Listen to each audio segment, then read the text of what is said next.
이런 식으로 팔자주름을 편다고 하면은 싫어하는 원장님도 있을 거고 또 걱정하는 환자분들도 많을 건데, 저랑 저 주변의 의사분들은 이 방법이 최선이라고 생각을 하고 있거든요. 그리고 이렇게 생각하는 의사분들이 더 많지 않을까라고 저는 생각을 해요. 그래서 그 얘기를 한번 해볼게요.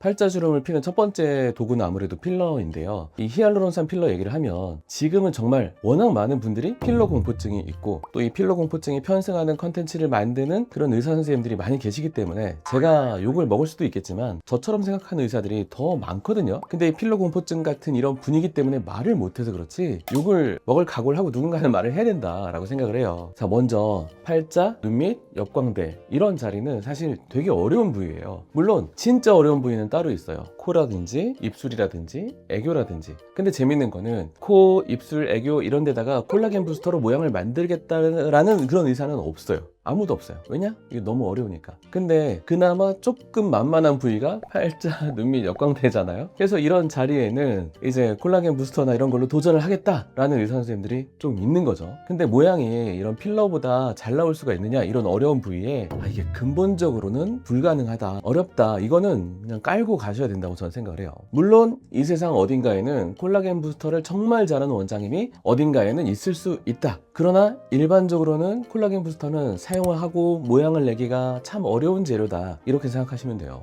자, 먼저 필러 하면 걱정하는 것들이 여러 가지가 있잖아요. 일단 괴사가 올 수 있다. 되게 무서운 말이잖아요. 이게 틀린 말이 아니에요. 그러나 요즘에 제 주변 원장님들을 보면 이게 엄청나게 무섭다라고 하는 원장님들은 잘 없기는 해요. 옛날에 10년 전 이럴 때는 단톡방에도 나도 이런 사고를 만들었어요, 내 주변의 사람이 이런 사고를 만들었어요, 이런 얘기가 간혹 올라오곤 했는데 요즘에는 잘 올라오지 않아요. 왜냐? 그때는 우리 미용 의사들이 다 초보였으니까. 저도 이제 모임에 어디 나가면은 이제 나이 든 의사가 돼버렸는데, 그때는 의사들이 스킬이 부족했어가지고 이렇게도 한번 시도해보고 저렇게 한번 시도해보고 그랬는데, 지금은 우리가 다 같이 나이를 먹고 경험이 많아졌기 때문에 사실 괴사를 그렇게 걱정하면서 하지는 않아요. 그럼 괴사가 온다는 게 의사 스킬이 부족해서 오는 거예요? 그게 효과랑 부작용 이 사이에서 효과 쪽으로 욕심을 많이 부리던 그런 초보 시절에는 당연히 많이 올 수가 있는데, 지금은 그렇게 걱정하는 분들은 제 주변의 의사 선생님들 중에는 그렇게 잘 없어요. 자, 필러 하면 또 얘기 나오는 게 요즘은 이동한다? 이 문제가 있잖아요. 다른 부위는 사실 큰 상관이 없어요. 이동이 좀 걱정이 되는 부위는 팔자, 그 다음 역광대, 이 두 군데거든요. 근데 이 문제는 제가 한 5년 전부터 누누이 영상 찍어서 올리는 게 있잖아요. 셀 테크닉. 보통은 필러 할 때 한번 캐뉼라를 쭉 집어넣고 쭉 짜고 나오는 그런 경우가 많이 있는데, 그러지 말고 작은 캡슐을 여러 개 만들어서 팔자 필러를 해놓으면 이동이 훨씬 덜하다 라는 얘기를 제가 많이 해왔잖아요. 그 다음에 또 경계선, 팔자 경계선까지 너무 꽉 채우려고 하면 또 손해예요. 왜냐면 팔자 조금만 바깥쪽으로 이동해도 그 모양이 되게 보기가 싫기 때문에 그래요. 그래서 팔자 경계선까지 너무 꽉 채우려고 하지 말고 한 번에 너무 많은 양을 내서 압력이 높아가지고 옆으로 밀리지 않게 해주면 괜찮아요. 스텝 바이 스텝으로 하면 괜찮아요. 그리고 이제 다른 또 소소한 부작용들이 여러 가지 따지고 보면 작은 것들이 정말 많죠. 근데 이게 다른 콜라겐 부스터랑 비교했을 때 부작용이 훨씬 더 많냐? 라고 하기는 아마 그렇게 말할 수 있는 사람은 많이 없을 거예요.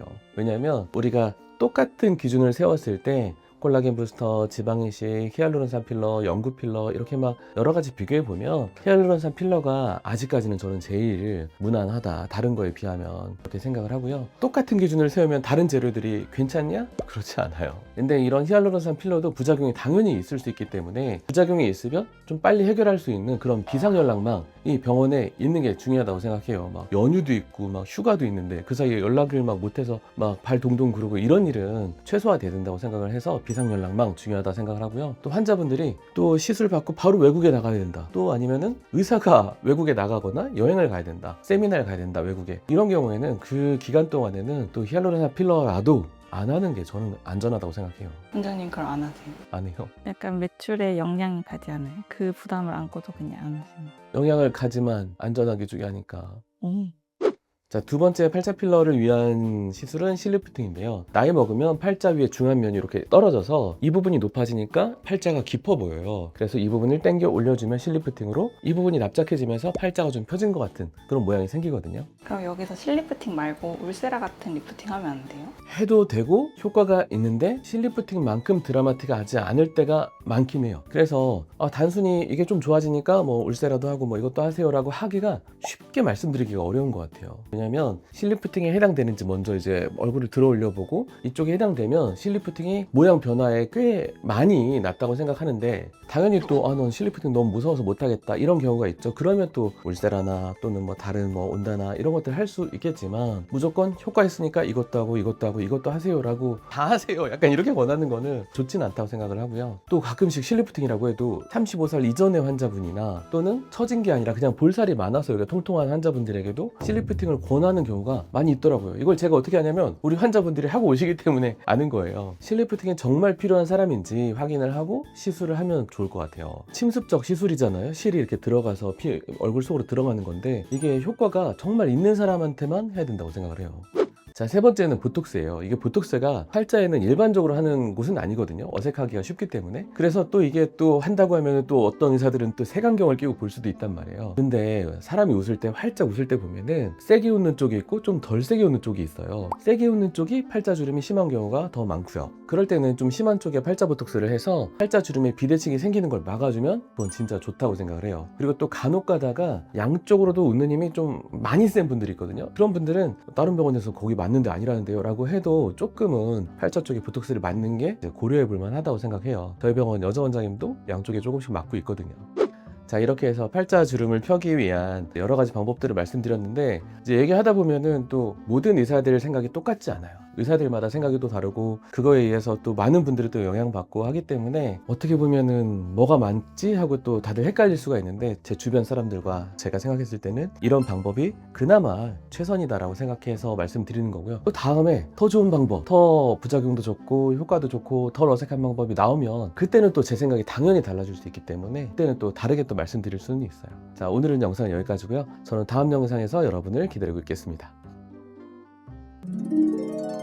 어떤 환자분이 샌프란시스코에서 이제 오셨는데 거기도 미용 클리닉이 있나요? 라고 물어봤어요. 왜냐면 샌프란시스코가 되게 큰 도시고 대기업들이 많아가지고 샌프란시스코도 되게 잘 산다고 얘기를 들었거든요. 물어봤더니 뭐 별로 없고요. 막상 가보면 한국 사람이 제 체감으로는 80%예요. 그분 체감은 그렇대요. 아니 한국인들만 몰려다녀서 그런 거 아니에요? 라고 했는데 그분 말씀은 아니다. 그거 거의 진짜 안 간다 라고 하시고 그러면 현지인들이 많이 가는 클리닉은 어디를 가야 되냐 그랬더니 LA나 뉴욕이나 좀 있지 않을까 싶다. 솔직히 자기 생각에는 할리우드나 가야 일반적인 클리닉 있지 않냐라고 하시는데 저는 사실 잘 안 믿어지거든요. 그래서 혹시 여러분들이 아시면은 정말 미용 클리닉에 가면 한국 사람만 바글바글한지 정말로 그것도 되게 궁금하더라고요.